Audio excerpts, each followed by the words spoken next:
Bismillahirrahmanirrahim. Assalamualaikum warahmatullahi wabarakatuh. Perkenalkan, nama saya Risna Yeni Jusran dari Prodi Manajemen Bisnis Syariah kelas 5A, NIM 1804030030. Di sini saya akan menjelaskan tentang promosi penjualan. Adapun poin-poin yang akan saya bahas pada presentasi kali ini, yang pertama itu ada pengertian promosi penjualan, yang kedua ada tujuan promosi penjualan, yang ketiga perencanaan promosi penjualan, yang keempat jenis-jenis promosi penjualan, yang kelima tahapan-tahapan pelaksanaan dari promosi penjualan, dan yang keenam ada kekuatan serta kelemahan dari promosi penjualan itu sendiri. Saya akan membahas poin pertama, yaitu apa sih itu promosi penjualan. Jadi promosi penjualan itu merupakan suatu bahan promosi yang tersedia pada tempat pemberian yang memberikan informasi. Selanjutnya yaitu pengertian promosi penjualan menurut para ahli.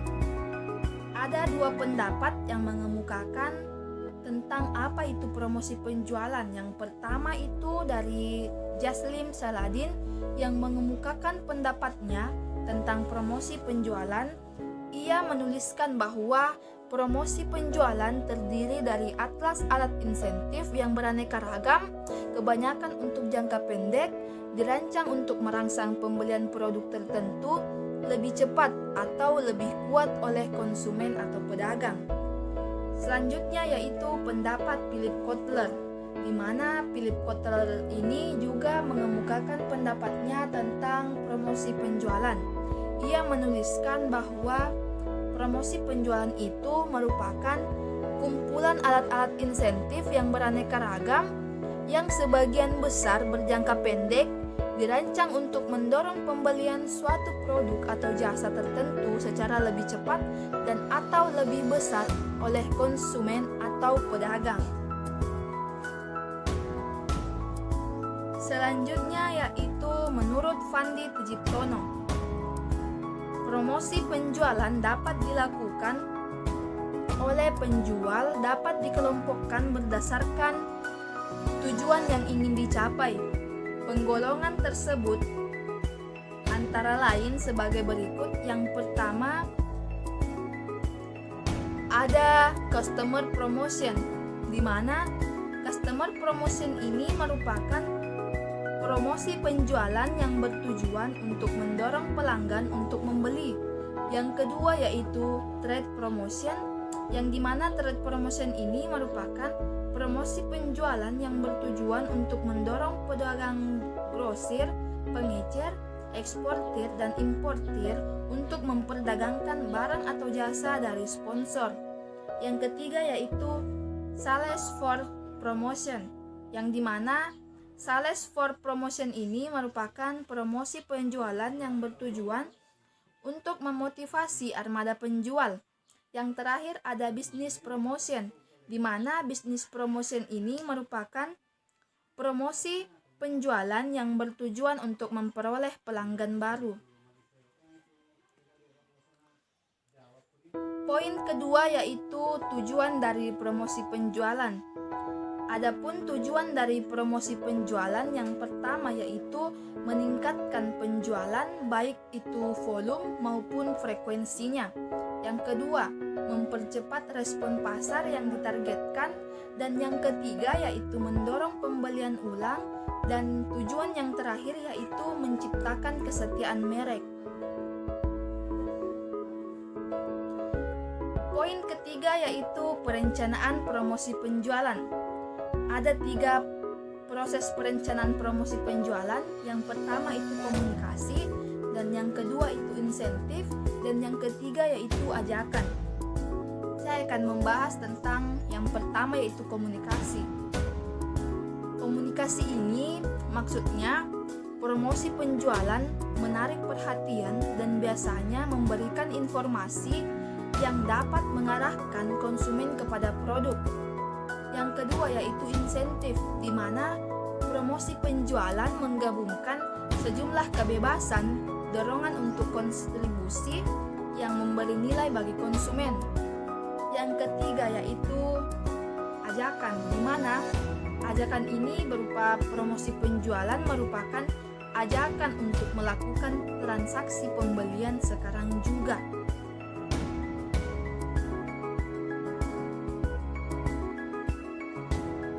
Poin keempat yaitu jenis-jenis promosi penjualan.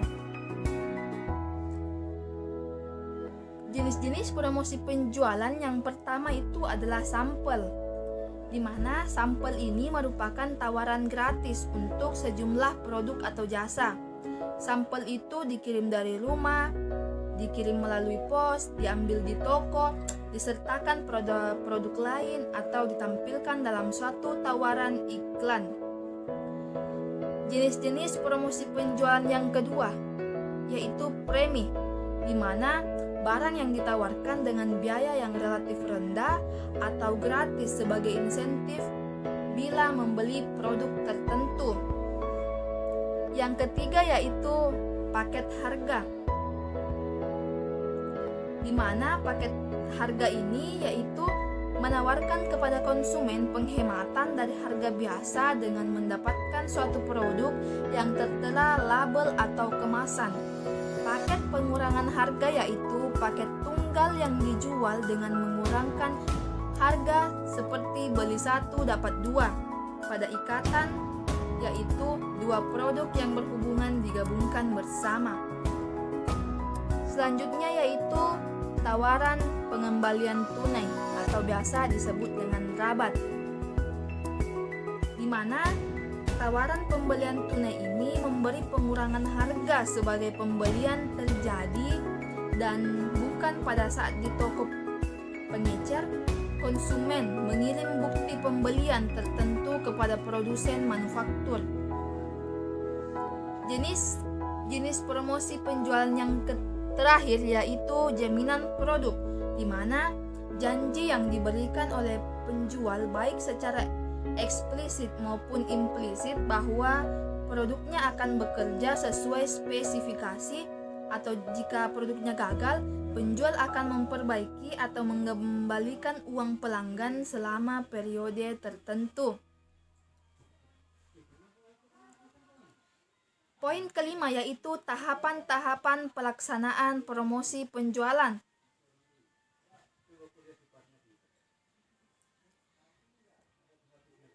Tahapan yang pertama yaitu mengambil keputusan. Tujuan promosi penjualan diambil dari tujuan promosi secara umum.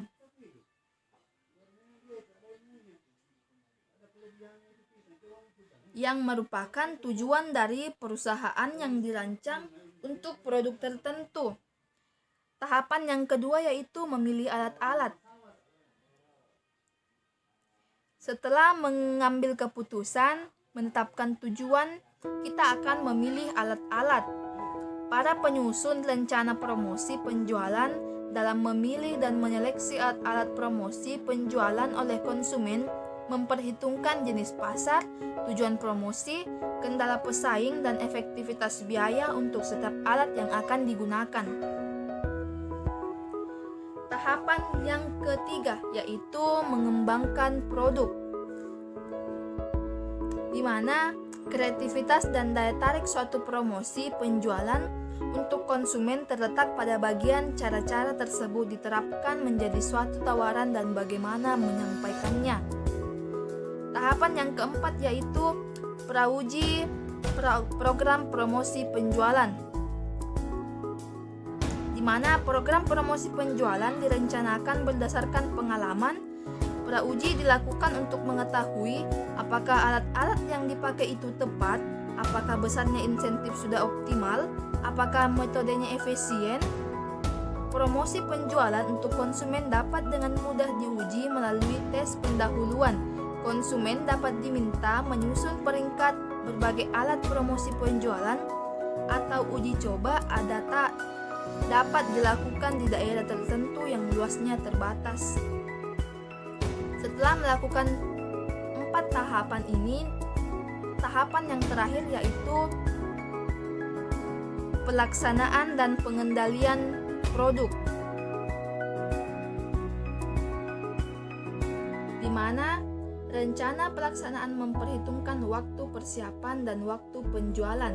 Waktu persiapan tersebut mencakup perencanaan awal, perencanaan dan persetujuan modifikasi kemasan atau bahan-bahan yang akan dikirim melalui pos atau didistribusikan, persiapan media iklan, bahan-bahan yang akan dijual, daftar wiraniaga, penetapan alokasi distributor, sedangkan waktu penjualan dimulai pada saat barang dikeluarkan dari berakhir sampai pada tangan konsumen.